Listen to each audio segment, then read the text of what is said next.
मैं काफ़ी लंबे टाइम से सोच रहा था कि मस्तिष्क रेखाओं के विषय में आप लोगों को जानकारी दी जाए, यानी कि ललाट पे उपस्थित जो लाइंस हैं उनके बारे में आपको जानना चाहिए।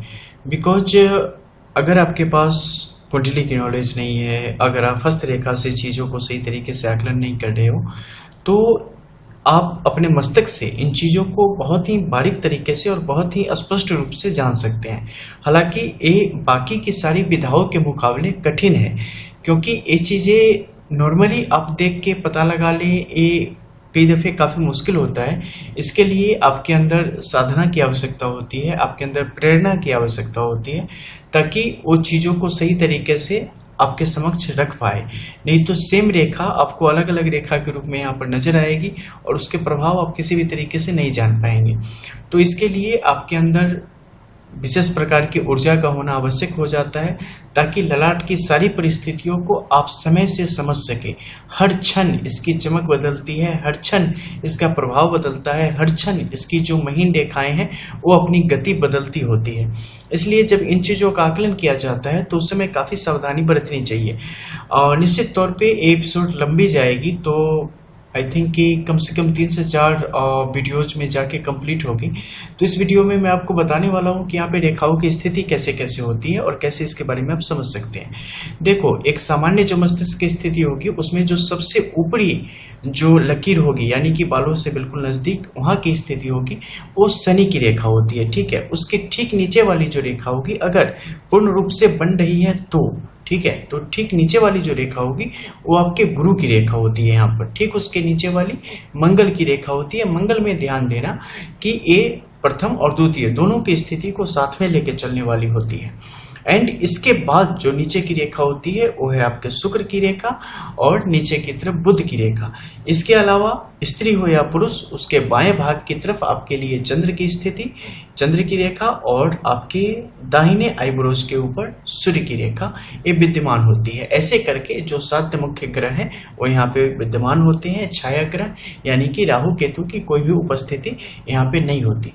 इन सबके साथ ही विष्णु तिलक जो कि सर्वश्रेष्ठ है, उसकी परिस्थिति भी बहुत सारे लोगों के मस्तक पर यहाँ पे नाकों के ऊपर ऐसी स्थिति में बीच ठीक इस गोलक में बन जाती है जहाँ पे परमात्मा का वास है, शक्ति का वास है।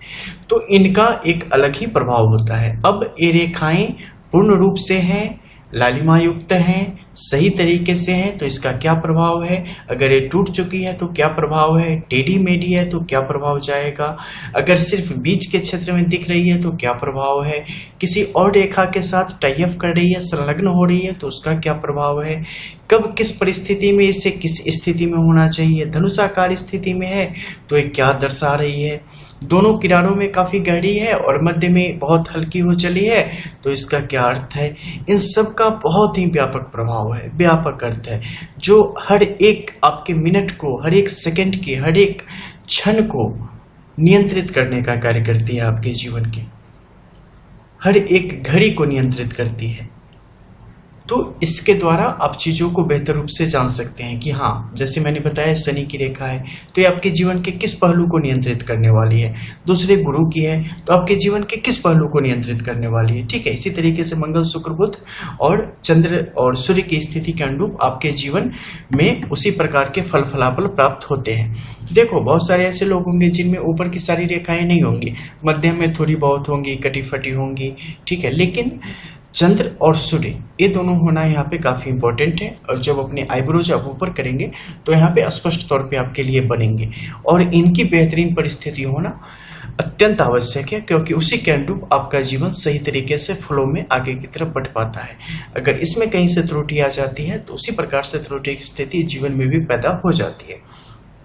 लेकिन साथ ही अगर विष्णु तिलक यहाँ पे स्पष्ट तौर पे इस गोलक में बना हुआ है तो ये आपको एक विशेष प्रकार की ऊर्जा से नवाजता है, जिसका फायदा आपको जीवन पर्यटन मिलता होता है। और इसके जो आज के इस एपिसोड में बस इसी के बारे में चर्चा कर लूँ कि आपको जो जीवन में मिलता है ना वो अतुलनीय होता है। चाहे आप कितने भी बड़े पापी हो न जाओ क्यों भविष्य में, लेकिन आपके ऊपर एक विशेष आशीर्वाद होता है जिस कारण जन्म से लेकर मृत्यु तक आपका जीवन काफ़ी रोमांचकारी होता है और मृत्यु भी एक झटके में हो जाती है, जिस कारण जीवन के बहुत सारे कष्ट वगैरह से व्यक्ति बच जाते हैं।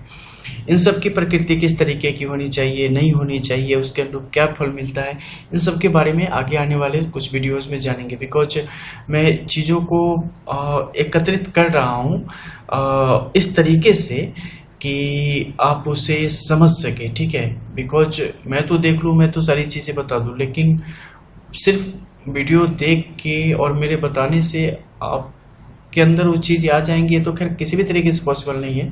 लेकिन नॉर्मली भी आप समझ सके, इसके लिए भी मुझे काफ़ी ज़्यादा मतलब आइडियाज़ का संकलन करना पड़ रहा है, यानी चीज़ों को मिला के फिर मैं सोच रहा हूँ कि कैसे बताऊँ आसान शब्दों में कि आप ज़्यादा से ज़्यादा समझ सकें, ठीक है। इसी चक्कर में लगा हुआ हूँ। देखो वो शब्द सब ढूंढ रहा हूँ आसान, ताकि जो आपको बेहतर रूप से इसके बारे में समझा सके, ठीक है।